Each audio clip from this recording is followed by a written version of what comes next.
O nosso entrevistado agora é o presidente da Caixa Econômica Federal, Pedro Guimarães, mais uma vez nos atendendo. Tudo bem, presidente? Como vai? Bem-vindo. Muito obrigado pelo espaço que vocês nos dão novamente. É um grande prazer falar com todos vocês, seus ouvintes e vocês também. Nós é que agradecemos. Bom, desde o começo da liberação do auxílio, o senhor vem conversando com a gente. O que a Caixa aprendeu em todo esse tempo? O senhor acha que a operação está mais fácil? As fraudes vêm sendo combatidas? De que maneira o governo está trabalhando nessa sequência, já que a pandemia não acabou? Nós tivemos 2 dias para nos preparar para começar essa operação. Então foi uma operação muito intensa lá no começo de abril, aonde em menos de uma semana nós já estávamos pagando as pessoas.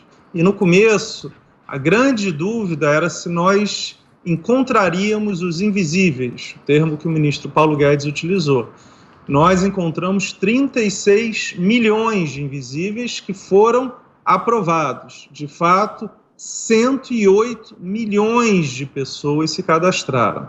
E nós estamos pagando para 65 milhões que foram os aprovados pela Dataprev e o Ministério da Cidadania. No começo, o grande problema foi que nós não tínhamos essa base organizada e todas as pessoas chegavam às agências. Aqueles que queriam receber, aqueles que não sabiam se poderiam receber e aqueles que tinham identificado que não poderiam e queriam entender o porquê. E isso foi o que gerou as filas que nós tivemos no final de abril, comecinho de maio.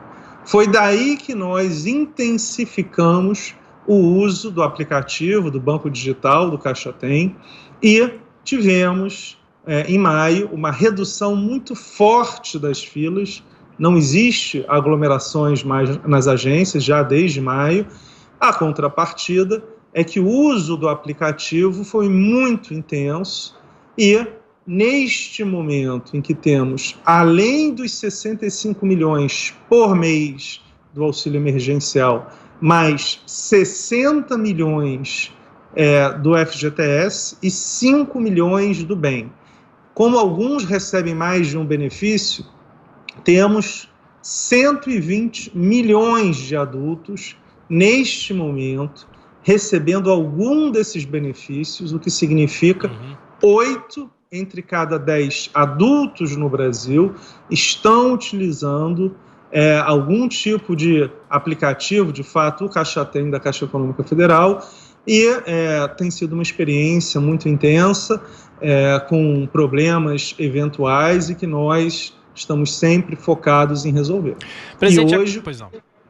Não, quem faz a pergunta agora para o senhor é o nosso colega que está nos Estados Unidos, Rodrigo Constantino. Diga, Constantino.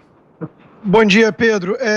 Eu quero saber, a gente sempre falou nesses números, né, assustadores, 1/3 a 40% da mão de obra no Brasil na informalidade. Com a pandemia, vocês tiveram realmente um desafio de logística, de encontrar esses invisíveis, que é uma coisa impressionante.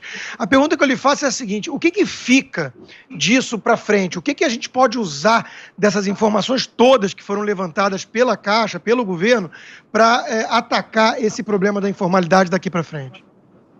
Rodrigo, quero agradecer, primeiro mandar um abraço também para você, teu irmão é uma pessoa que eu gosto muito, e é um exemplo do que a tecnologia e a competição pode realizar. Então, a Caixa Econômica Federal, hoje nós somos, é quase impossível de acreditar, o maior banco digital do mundo. Batemos vários recordes mundiais, não existe nenhum banco no mundo com mais de 120 milhões de contas digitais. E o que aconteceu? O que se demora anos, nós fizemos em 1 mês. Qual é a consequência disso? Várias intempéries no meio do caminho. E o que foi algo muito impressionante, esses quase 40 milhões de invisíveis, e Rodrigo, alguns dos invisíveis tinham conta em banco, outros que não eram invisíveis não tinham conta em banco. Então eu acredito que nós vamos atingir quase 50 milhões de brasileiros que não tinham conta em banco, porque os números no FGTS são assustadores, no Bolsa Família 70% não tem, e nós ainda não colocamos a conta digital para eles, porque as pessoas do Bolsa Família, os 19 milhões, são o que nós temos mais receio de alterar qualquer coisa, porque eles recebem desta maneira há 15 anos. Então, eles foram os únicos que mantiveram o recebimento em saque em espécie, sem nenhuma alteração. Porém, após esse esforço do auxílio emergencial, nós planejamos esta inserção digital. Mas para responder objetivamente a sua pergunta, nós teremos esse banco digital após a pandemia. Então, as contas continuarão de graça, serão as menores taxas de juros, e o que nós queremos é uma inserção de crédito, é realizar a operação de microcrédito, e o nosso grande desafio antes era como chegar às pessoas.